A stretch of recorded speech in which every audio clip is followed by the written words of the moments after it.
అందుకే ఈరోజు రేషన్ కార్డులైనా ఇందిరమ్మ ఆత్మీయ భరోసా అయినా ఇందిరమ్మ భరోసా అయినా లేకపోతే ఇందిరమ్మ ఇండ్లైనా ఇండ్లకు ఉచిత కరెంట్ అయినా వ్యవసాయానికి ఉచిత కరెంట్ అయినా ప్రభుత్వ ఉద్యోగ ఖాళీల భర్తీ అయినా రైతు రుణమాఫీ అయినా ఏ కార్యక్రమం అయినా ఈరోజు అధికారులు ప్రజల దగ్గరకు వచ్చి అడుగుతున్నారు. అక్కడక్కడ కొంత గందరగోళం సృష్టిస్తారు. అధికారులు వచ్చిందే మీ వివరాలను సేకరించడానికి. మా వివరాలు లేవు అని కొంతమందిని ఉసిగొల్పే కొన్ని గ్రామాలల్లో చిల్లర మల్లర పంచాయతీ పెట్టాలని చూస్తున్నారు. నేను ఒకటే విజ్ఞప్తి చేస్తున్న, తెలంగాణ రాష్ట్రంలో ఉండే దాదాపుగా 12,000 పైన గ్రామ పంచాయతీలలో జరిగిన గ్రామ సభలలో పాల్గొన్న వాళ్ళకు అధికారులే మీ దగ్గరకు వచ్చారు.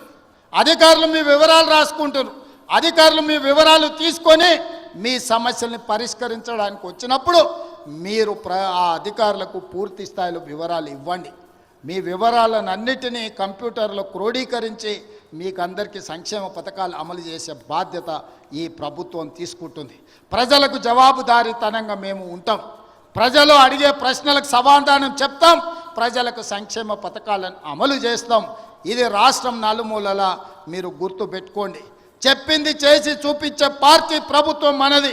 తెలంగాణ ఇస్తామన్నాం, తెలంగాణ ఇచ్చినాం. 2023లో మనం అధికారంలోకి వస్తామన్నాం, మనం అధికారంలోకి వచ్చి చూపించినాం. ఇవాళ అధికారంలోకి వచ్చిన మనం అభివృద్ధి కార్యక్రమాలను సంక్షేమ పథకాలను అమలు చేయాల్సిన అవసరం ఉన్నది. అందుకే నిరంతరం మేమందరం పనిచేస్తున్నాం.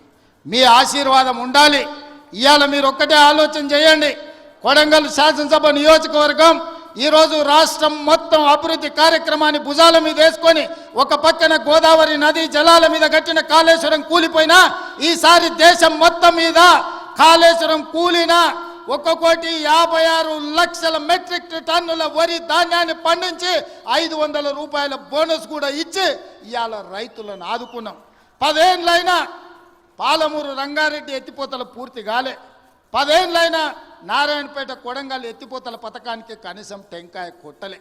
ఇవాళ పాలమూరు ప్రాజెక్టును పూర్తి చేయాలని కొడంగల్ నారాయణపేట ఎత్తిపోతల పథకాన్ని ఈరోజు మనకు నీళ్లు తేవాలని కృష్ణానది జలాలు కొడంగల్కు తీసుకురావాలని మనం కష్టపడుతుంటే కాళ్ళల్లో కట్టెలు పెడుతుండ్రు. మిత్రులారా, మీరు ఆలోచన చేయండి. ఇవాళ వాళ్ళు 10 ఏళ్ళ అధికారంలో ఉన్నారు. వాళ్ళని చేయొద్దన్నమా? కల్వకుర్తి పూర్తి చేయొద్దన్నమా? భీమా నెట్టంపాడు కోయిలి సాగర్ ప్రాజెక్టులను, ఆర్టీఎస్ ప్రాజెక్టులను, పాలమూరు రంగారెడ్డి ఎత్తిపోతల ప్రాజెక్టులను మనమేమన్నా వద్దన్నమా? పూర్తి చేయొద్దని ఏమన్నా అడ్డం పడ్డామా? 10 ఏళ్ళైనా చంద్రశేఖరరావు గారికి, రామారావు గారికి ఓపిక లేకుండే, తీరిక లేకుండే. ఎంతసేపు వాళ్ళ సంపాదన, వాళ్ళ ఫామ్ హౌజులు, వాళ్ళ కుటుంబం యొక్క క్షేమమే తప్ప 4 కోట్ల ప్రజల సంక్షేమం పట్టించుకోలే. అందుకే ఇవాళ ఆ పథకాలన్నీ వేగంగా పూర్తి చేస్తున్నాం. అవి ఒకవేళ పూర్తి అయితే ఇవాళ వాళ్ళకు జిల్లాలో రాష్ట్రంలోనే మనుగడ ఉండదు అని చెప్పి ఈరోజు వాళ్ళందరూ కూడా వీటికి అడ్డుపడే ప్రయత్నం చేస్తున్నారు. శాసనసభ అంటేనే సమస్యల మీద చర్చ. మీరందరూ సర్పంచులు, ఎంపీటీసీలు, జడ్పీటీసీలు ఇక్కడ చాలామంది ఉన్నారు. గ్రామ సభలు పెట్టినా, మండల సమావేశం పెట్టినా, జిల్లా పరిషత్ సమావేశం పెట్టినా ఆ ప్రజాప్రతినిధులు అక్కడికి వెళ్ళి వాళ్ళ ప్రాంత సమస్యల మీద మాట్లాడతారు. వాళ్ళ ప్రాంత సమస్యలను అధికారుల దృష్టికి తీసుకెళ్తారు. వాళ్ళ ప్రాంత సమస్యల మంత్రుల దృష్టికి తీసుకెళ్తారు. పనులు కాకపోతే సభలోనే నిరసన తెలిపి పనులు సాధించుకోవడానికి ప్రయత్నం చేస్తారు. ఇది ప్రజాప్రతినిధి యొక్క బాధ్యత. కానీ 13 నెలల ఒక్కరోజైనా ప్రధాన ప్రతిపక్ష నాయకుడు అసెంబ్లీకి వచ్చినా మీరు ఆలోచన చేయండి.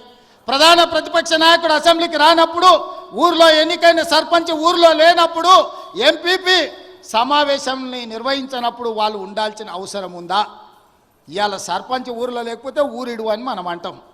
మరి ప్రతిపక్ష నాయకుడు సభకు రాకపోతే ఏమనాలో మీరు ఒక్కసారి ఆలోచన చేయండి. ఆయనకు బాధ్యత లేదా?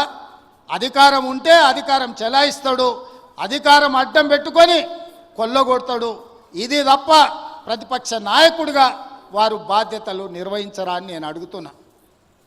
బాధ్యత నిర్వహించినప్పుడు వారికి ఆ పదవి ఎందుకు అని చెప్పి నేను ఈ వేదిక మీద నుంచి